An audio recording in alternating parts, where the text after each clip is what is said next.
period. But anyway, we won't go there. So again, so I'm aghast, I mean, I'm with him. He's super friendly, like in that kind of fatherly kind of way. And he knew, which I'm sure he was used to by then, that I was a huge fan, because the minute it's Sergio Aragones and you're familiar with Mad Magazine, boom, mic drop, right? So, the regret of my life. So Sergio, I must have gone to maybe at least 3 or 4 parties over there. They weren't like full till like fiesta parties. One of them there was like a special occasion, but the other ones were I don't want to say cocktail parties, but yeah, you walk around, there was wine, so I guess it was a cocktail party, maybe some grass.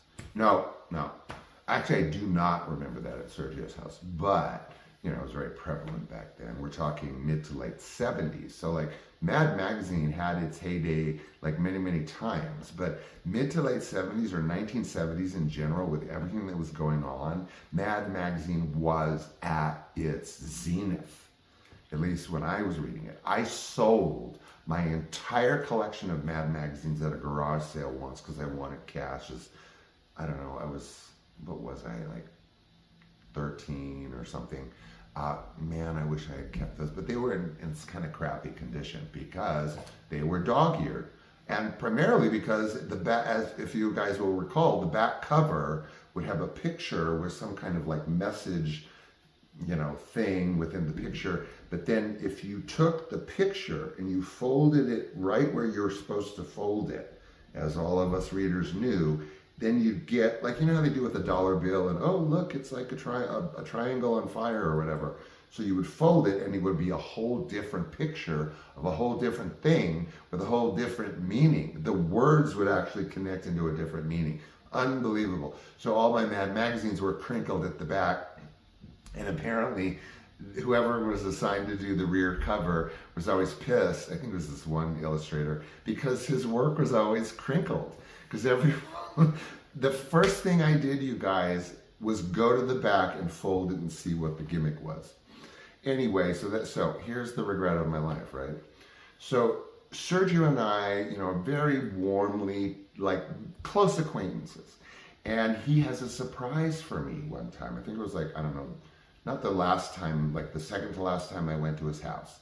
He did a personalized illustration for me. It was about yay high, let's imagine 11 by 17.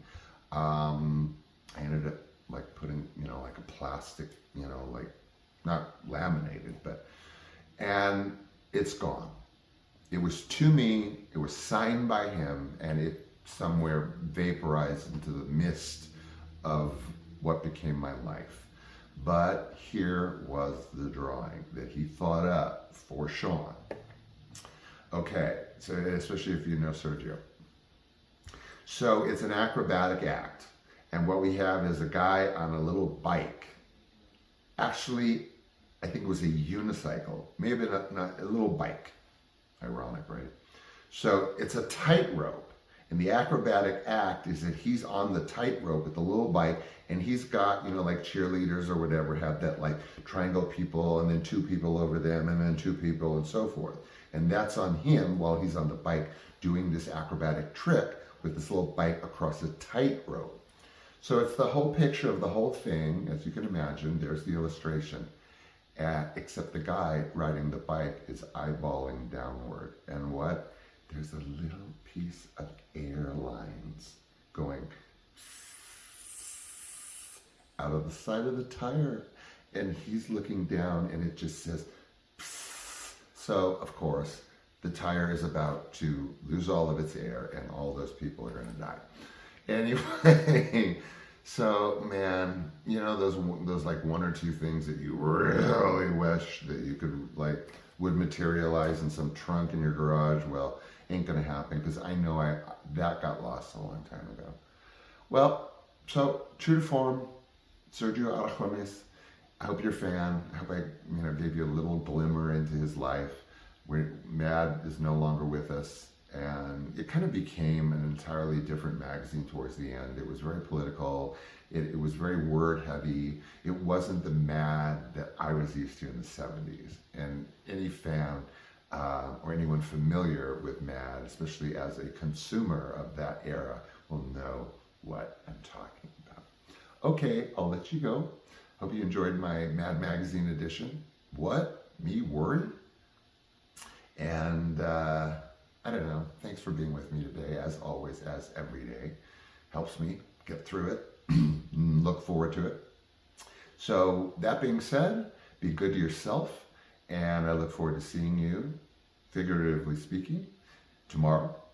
Clips, teasers, previews, and a show. Okay. Love you guys. Take care.